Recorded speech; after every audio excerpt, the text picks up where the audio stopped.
Bonne année également à Louis de Kergorlet. Oui, bonne année à vous, bonne année à toutes nos vraies voix. C'est vous l'homme de ces vacances pour le tour de l'actu, les 3 mots de l'actu. Qu'est-ce qu'on fait, mon cher Benoît? Il y a un petit jingle pour lancer ça. Allez, c'est parti. Les vraies voix Sud Radio. On commence ce premier tour d'actu en 2024 comme en 2023 avec 3 mots. Louis, donc en ce 1er janvier, vous allez nous parler d'armée, ça fait 1, de taxi, ça fait 2 et Mbappé, ça fait 3. Et oui, on ne change pas les bonnes habitudes. Alors au sommaire de l'actualité, l'armée au cœur de la nouvelle année. Entre les vœux d'Emmanuel Macron et le réveillon d'Elisabeth Borne, les militaires ont clairement été mis à l'honneur en ce 31 décembre. Et puis à 6 mois des Jeux de Paris, un taxi sur 3 n'accepte toujours pas la carte bancaire, de quoi faire hausser le ton au ministre des Transports. Le fameux, oui. Et puis alors je ne sais pas si nos vraies voix du jour sont amatrices de football, car ce 1er janvier devrait être l'occasion de remettre une pièce dans la machine du feuilleton Kylian Mbappé. Les vraies voix Sud Radio. Faisons les choses dans l'ordre. Donc vous commencez cette année avec des vœux, ceux d'Emmanuel Macron. Oui, des vœux, comme toujours, assez décriés par l'opposition, mais qui semblaient être placés sous un signe, celui des forces armées. Écoutez. Nous avons aussi, en 2023, voté pour les années à venir des lois historiques pour nous protéger. Lois historiques pour nos militaires. En une décennie, le budget de nos armées aura ainsi été doublé. Ils célébreront aussi notre histoire. 80 ans après 1944, nous serons fiers de notre passé, de nos héros au destin mêlé. Soldats des armées alliées, mais aussi français de naissance ou de préférence. Voilà, les déclarations reprises, notamment par le ministre des Armées, Sébastien Lecornu.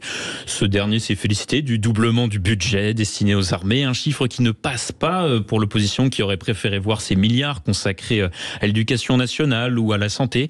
Et symbole supplémentaire, la première ministre Elisabeth Borne a passé le réveillon avec des militaires français stationnés en Guyane. C'était festif ou pas? Non, voilà, moi j'ai pas eu les informations, je vous avoue, je n'étais pas là. Mais elle en a profité. Joyeux aussi, hein. Voilà, tout à fait. La gaudriole. Elle en a profité pour reprendre la parole depuis Marie Passoula afin de saluer l'engagement constant des militaires. Alors ici, ils étaient présents pour lutter contre l'orpaillage et elle en a aussi profité pour leur annoncer l'arrivée de nouveaux matériels prévus dans le cadre de la loi de programmation militaire. Mon cher Louis, je veux pas vous poser de piège parce que c'est le truc tout bête, mais orpaillage, je sais pas ce que c'est. Alors c'est les personnes en fait qui cherchent de l'or, les chercheurs d'or, mais du coup de manière illégale, voilà. L'orpaillage peut être légal ou illégal, mais dans les deux cas, il pollue. Jean-Marc Governatori, vous connaissez donc l'orpaillage. Il pollue quoi qu'il arrive. Ah oui, l'orpaillage, c'est un vrai problème parce qu'il faut remuer des tonnes et des tonnes de terre pour trouver quelques grammes d'or. Et justement, c'est l'occasion aussi de rendre hommage aussi à nos collègues aussi policiers qui luttent aussi contre l'orpaillage justement illégal, notamment en Guyane et dans ces côtés-là.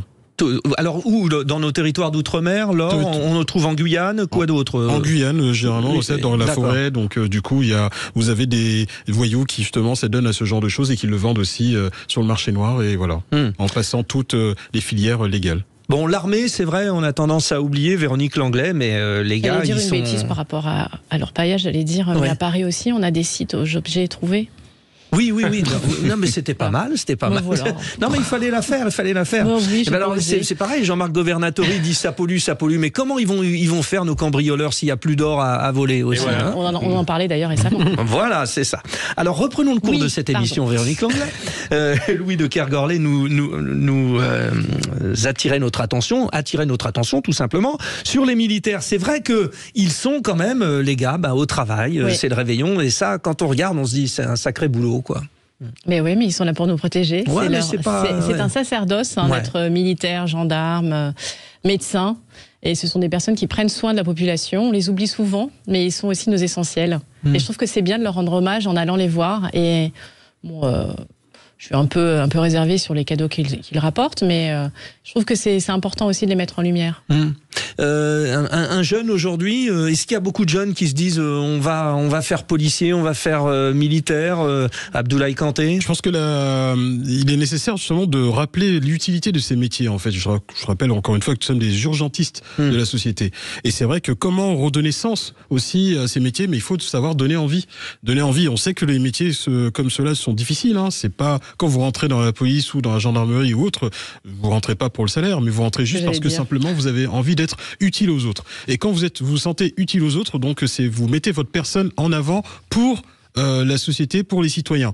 Et c'est vrai que au niveau de la politique de recrutement, que ça soit même au niveau de la communication, je pense que même le chef d'état-major de l'armée l'a dit très récemment, comment avoir la capacité de pouvoir attirer les jeunes vers ces métiers qui, des fois, ils méconnaissent. C'est-à-dire qu'ils le connaissent, mais ils ne savent pas comment y aller. Et je pense que l'enjeu aussi, c'est de pouvoir donner cette envie à ces personnes et de pouvoir nous rejoindre.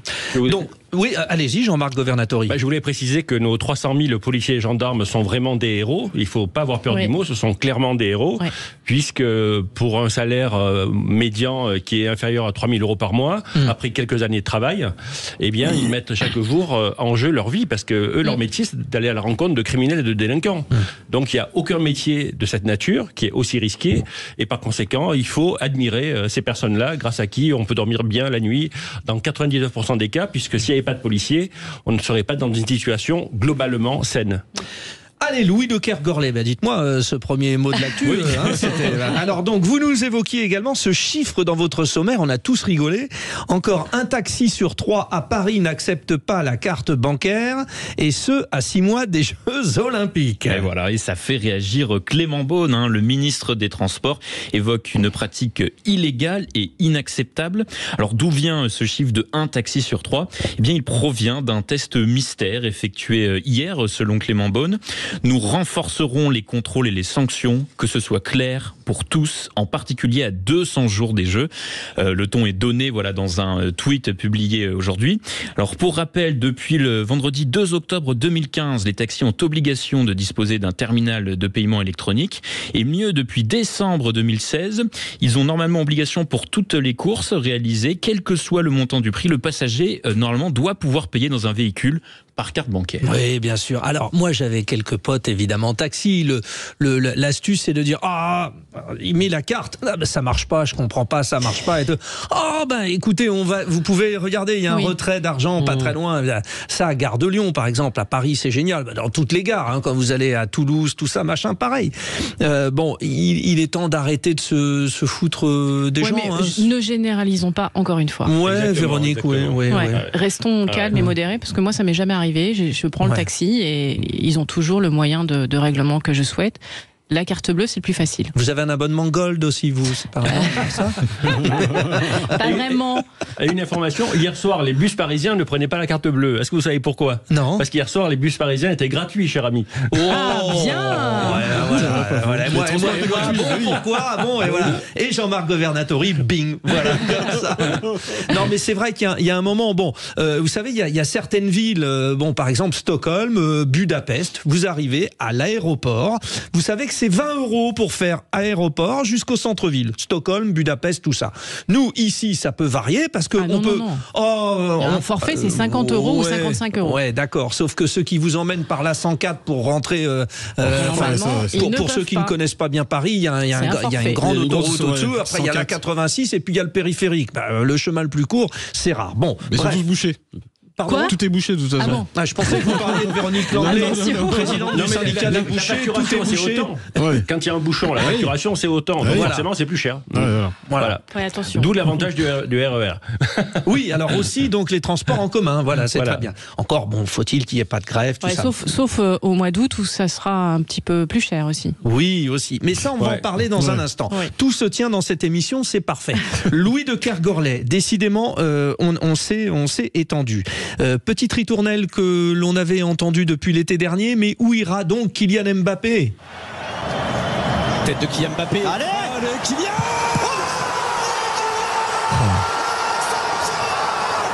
Voilà, que de souvenirs. Alors c'était en 2022 lors de la finale de Coupe du Monde perdue malheureusement face à l'Argentine.